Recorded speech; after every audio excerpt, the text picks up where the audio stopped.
of Beleriand and its realms. I felt the land before I saw it, not as map or boundary, but as a living tension stretched between hope and threat. Beleriand lay open beneath the sun, beautiful and vulnerable, as though it had been waiting long ages for voices that would now argue over its fate.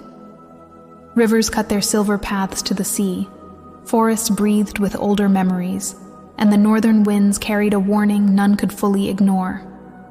Here the Noldor did not merely arrive, they settled, and in doing so, they revealed who they truly were. Fingolfin moved first with purpose, choosing the cold northern lands of Hithlum, closest to Morgoth's realm. It was not pride alone that led him there, but duty. In the dream I heard him speak to his captains beneath a gray sky. If the enemy breaks forth, let it be upon us first. I will not have the Sindar bleed while we shelter behind them. There was no bravado in his words, only resolve shaped by loss. His people understood. They built not for splendor, but for endurance. Stone halls were set against the hills. Watchfires crowned the heights. Among them grew a culture of vigilance, where songs were quieter and counsels longer, and where memory of the Helcaraxa was never far from the surface. Even joy, when it came, was tempered with restraint. His sons reflected this inheritance. Fingon's laughter returned sooner than most thought possible, but it carried a sharp edge of defiance. Turgon, quieter and more inward, watched the mountains as though listening for secrets they had not yet agreed to reveal. South and east, Finrod Felagund, noblest in heart among the princes, walked the land as a listener before he ruled it. He spoke with the Sindar beside their rivers, learned their songs, and honored their griefs. It was said among them that Finrod did not merely ask for leave to dwell, but sought friendship first. When he came upon the caves beside the Narog, the dream slowed, and I felt the land respond to him. "Here," he said softly. "Stone and water speak the same language."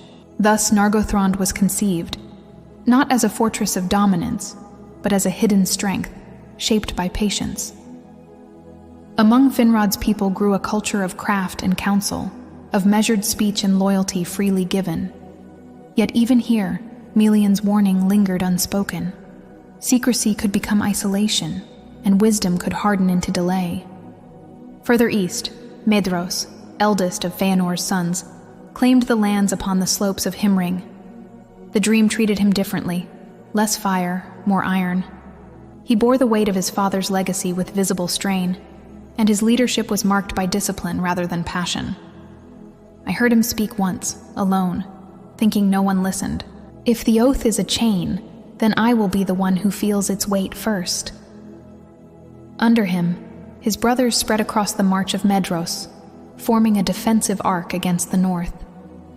Their people valued strength, loyalty, and swift action. But beneath these virtues ran an undercurrent of restlessness. The Silmarils were never far from their thoughts, and even their watchfires seemed to burn too brightly. It was here that the fault lines between the Noldor became clearer. Councils were held, formal, courteous, and strained. Fingolfin spoke of unity in long war. Finrod urged alliances and trust with the Sindar. Medros agreed to both in word, but not always in spirit. His brothers listened in silence, their oath sitting among them like an unseen presence that shaped every pause. The Sindar watched all this with careful eyes. Thingol permitted the Noldor to dwell, but he did not forget Alqualande. In the dream, I sensed his restraint as an active force, not passivity.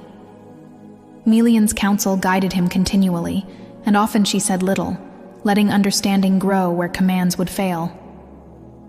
"They are mighty," she told him once, "and they are wounded. Do not mistake one for the other." Within Doriath, life continued almost untouched by the fever of the exiles. The girdle remained, unseen but felt, and Sindarin culture deepened inward. Music, memory, and lineage valued over conquest. Yet even there, curiosity stirred. The light of Amun upon the Noldor awakened longing in some, and unease in others. As the dream carried me from realm to realm, I understood something essential. Beleriand was not becoming one kingdom, it was becoming a balance. Each realm reflected the soul of its lord. Each strength concealed a weakness, and over them all loomed the silence of the north, where Morgoth waited, watching these new lights arrange themselves as targets. The Noldor believed they were preparing for war, but the land, and perhaps fate itself, was preparing them for something far more subtle. For choices that would reveal whether their greatest enemy was Morgoth alone, or the shadows they carried with them from the west. And as the dream faded, I felt the truth settle heavily. The realms of Beleriand were now laid like pieces upon a board, beautiful and deliberate, and the game had already begun.